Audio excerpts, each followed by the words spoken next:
Hey guys, welcome back to another video. In this video, I'm going to be talking about distance.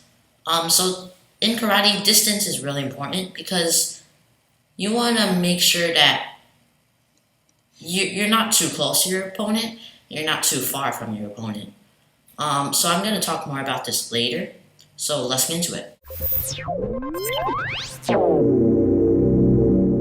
So distance is really important because if you and another person are fighting, then you want to maintain like good striking distance. So now I'm going to have someone come in and I'm going to demonstrate the different spots, the different techniques for different distances.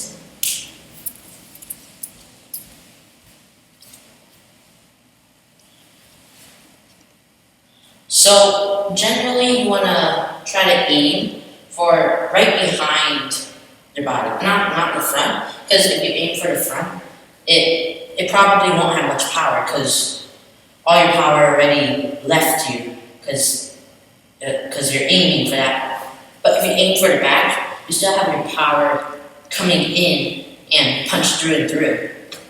And now the different techniques for the different distances. So a kick, usually it's for long range. So like for example, a wash or a front kick, then I'm able to hit him from a long distance. A punch usually is like a medium-sized distance.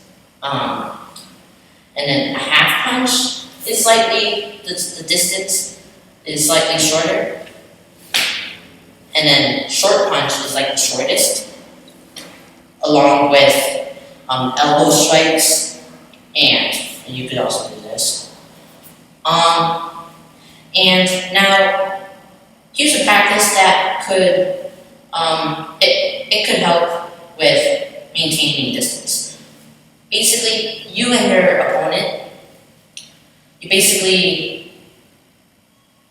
maintain the distance that you already have. So if your opponent steps back, you should step forward to maintain that distance. If your opponent slides forward, you should slide back to maintain that distance. And pretend that there's a string between you guys so you don't like lose the distance. And also when you slide, try and make sure that if you're sliding forward, it should be your back leg pushing. If you're sliding back, it should be your front leg pushing back. And when you slide, make sure the legs land at the same time. Try. It's obviously not going to be perfect. You're obviously not going to land at the same time. And most importantly, don't jump to try and maintain that distance. The feet landing at the same time. So I am gonna try to follow him and maintain the distance, and afterwards gonna talk more.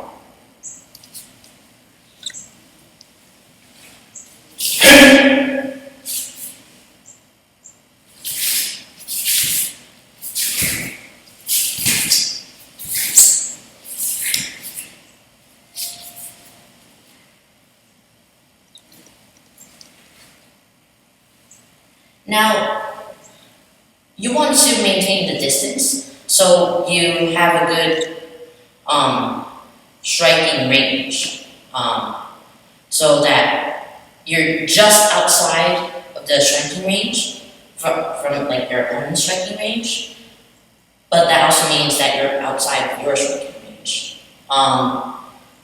So maintaining distance, you should usually have like a little more than striking range, so then your opponent does not get into you. And if you want to strike, then you can easily adjust into your striking range and attack. But now the only exception to this is when you find an opportunity for the distance that suits the technique you have in mind. So basically, if your opponent is off guard and he's going into the distance that you want him to go, then you can launch that technique, whatever you were thinking about. Maybe it's a kick, maybe it's a punch. You can launch that technique and then you could get him because he's off guard and he's in the range for your technique. So we're gonna do a little practice with this, and yeah.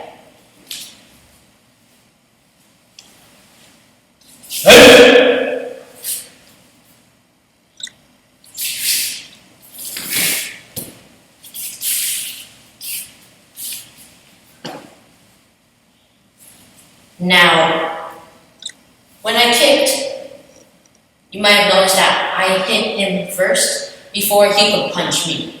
This is because the kicking techniques are longer range than a punching technique. So I would get him first before he would get me because I have more reach.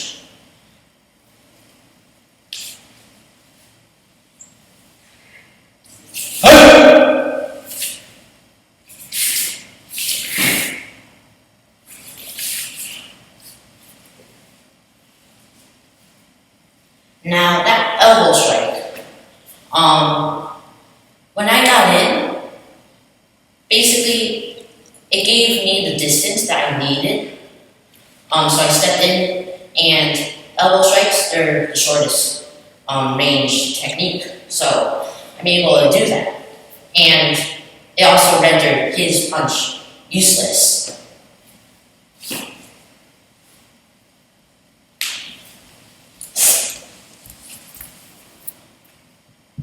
So that will be it for today's video. Hopefully you guys enjoyed it. If you guys did, leave a like, subscribe, and click that notification bell so you never miss